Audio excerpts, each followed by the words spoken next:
It's Tuesday. It must be Tuesday. It has to be. I've been down here, hiding from her for, how long has it been? 5, 6, for months now. If she finds me, she'll kill me. She's starving. Her teeth are as sharp as any Doberman's. Her claws can tear flesh from bone. I have to keep hiding if I want to outlast her. I can every day. I come to this room and make a mark on the wall, right here. At least, I think. I can't remember. Is it Tuesday? What if I forgot to make the mark yesterday? Or today? I haven't seen the sun since I came down here, so I'm not sure when it's day or night. There were no clocks, no watches. My phone lost its charge a long time ago. There's nothing but an endless terror trying to find scraps of food to keep me alive while I stay just out of her reach. It's not important if I'm really quiet and I put my ear up to the walls, I can hear her breathing. That's where she lives now. She's so hungry. You can hear snarl and gnaw at something she found, like a rat or something else I put everywhere. In a panic, I grabbed a hammer and swung it at her. The blow glanced off her shoulder, catching her bone on the way out.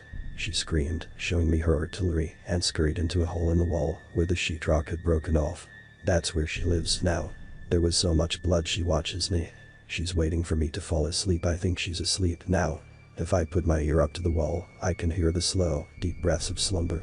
I try to sleep when she does. If I let my guard down, she'll come out of the wall when I'm not paying attention. It would only take a moment to slash my throat out with her claws. They're so long and sharp. They're like steak knives. One heartbeat of not paying attention, and that's all she would need. She's so hungry I can't escape either. I locked the door. I locked it, bolted it, sealed it, and blocked it off. I did what I could to make sure it can't be reopened. I wanted to trap her down here. I had to make sure she couldn't get out, no matter what happened. I had to trap her down here. It was the only way. Now I can't get out. I had her under control. But that was back when there was food. It couldn't last forever.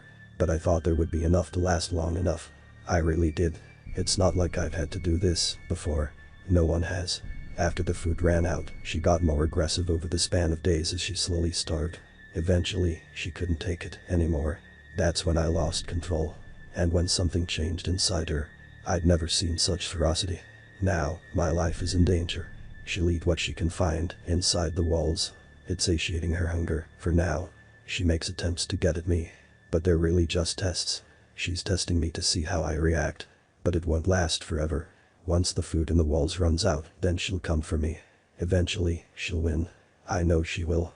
Eventually, she'll come after me. She's faster than I am. But that won't matter. I won't have anywhere to run. I'm locked in here. She's going to kill me. She lives in the walls now. Did I tell you that? She does. At night, over the pipes. She walks over the air vents and hangs from the cables. She's on the move now. Do you hear her? If I don't breathe and stay perfectly still, maybe she won't know where I am. Maybe she won't wait. I see her, just past the corner. Just a little of her. She's walking out into the open and scraping her huge murderous claws along the cement floor. They're so loud. Oh my god. She looks hungry. She's sniffing the ground, looking for my scent.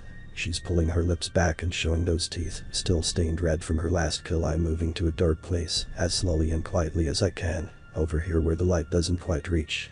I'll pull my legs in, so all of me is in shadow. Look at her, rear her head in the air and sniff. She's looking for me, smelling the air for a hint of my scent. Maybe if I hide over here, she won't find me. Maybe she'll go back into the walls. She lives there. Now I had to bring her down here. It was the only way. We planned this shelter together. We came down here and stacked the cans of food and packed the bags of freeze-dried meat. It was all we could do against the threat of the bomb. We knew it was coming. Everyone knew. Every day was a new story in the news about how the relationship with China had been breaking down. A nuclear strike was going to happen eventually. So, we made a shelter out of our basement. It took months, but we did it. It was all we could do. We had to. We would have died otherwise. I don't want to think about what happened to the people who stayed above ground, but now I'm trapped down here with her. We've run out of food, and there's nowhere to run. I set the lock so that it can't be opened for another month. No one can get in or out. I'll be dead by then. She'll find me. She's coming this way.